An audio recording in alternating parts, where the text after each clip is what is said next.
እገሌ ሙሽሪክ ነው ሲባል ምን ማለት ነው ይላል እኛ ኢላህ ሁለት ናቸው የሚል ሰው ሰምተን አናቀም ወይም ደግሞ አላህ የለም የሚለው ሙስሊም ሰምተን አናቀም ወይም ደግሞ ይህ እንጨት እኮ ኢላህ ነው የሚል ሰው ሰምተን አናቀም طيب ሙሽሪክ የምንለው ምን አይነት ድርጊት ሲያደርግ ነው እና ይህን ነገር ብታብራራው ይላል እውነት ነው ጥያቄው በጣም ቆንጆ ጥያቄ ነው ናም እኔ ምሳሌ ልሰጣችሁ ነው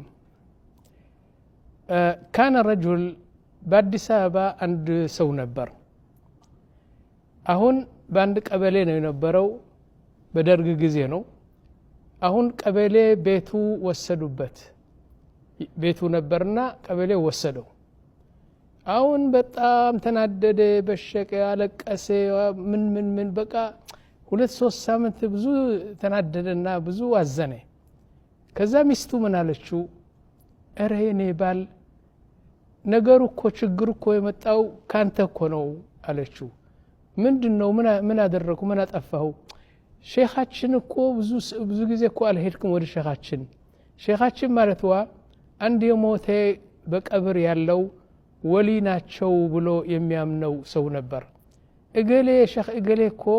ስንት ወር እኮ ነው አልዘየርካቸውም ሂድና ያንተን ብሶት ያንተን ችግር ንገራቸው እሳቸው ሊያቀሉልህ ነው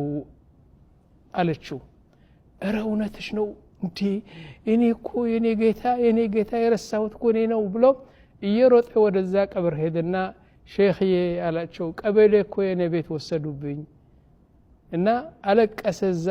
ጎንበስ ቀና ላይ እባክዎት ሰዎች ይችላሉ ቤቴ መልሱልኝ አለ ከዛ በኋላ ወደ ቤቱ ሄደና አላህ ደግሞ ጉደኛ ነው ከአንድ ሳምንት በኋላ ቀበሌ ቤቱ መለሱለት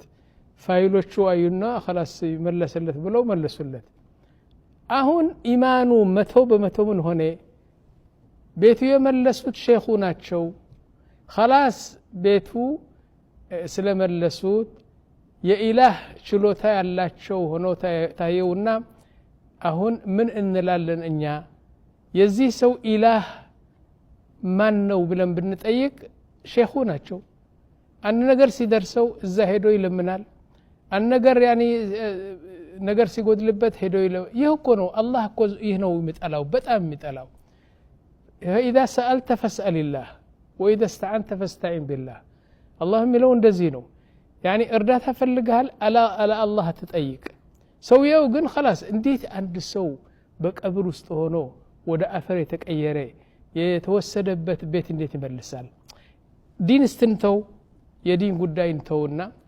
በጭንቅላታችን ሎጂክ የሚባል አለ መንጥቅ በአእምሮ የሚፈረድ አንድ ወደ የማይሰማ የማያይ የማይናገር በቱራብ ውስጥ ያለው በአፈር ውስጥ ያለው ቀበሌ ወሰደው ቤት ይመልሳል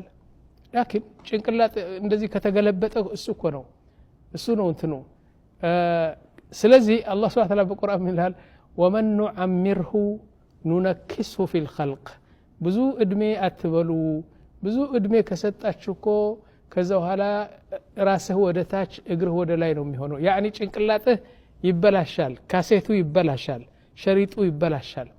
ስለዚህ ደግሞ ኢላሁ ማን ነው ብንል ይህ ሼኽ ናቸው ታሪኩ አልተጨረሰም ከሁለት ወር በኋላ እንደገና ቤቱ መረመሩትና ቤቱ የሱ አለመሆኑን መንግስት መውሰድ እንዳለበት እንደገና ቤቱ ወሰዱለትና እየሮጠ ወደ ሼኹ ተመለሰ طيب ማን ነው ኢላሁ ሼኹ ነው አላህ እኮ ተረሳ በቃ ይህ ነው ሽርክ የሚባለው ወንድሞች ይህ ነው አንድ ሰው እኮ ሆነ ብሎ ሁለት ናቸው አላህ የለም ይህ እንጨት አላህ ነው አይልም ላኪን እንደዚህ መሳሰሉ ናቸው ሽርክ የሚባለው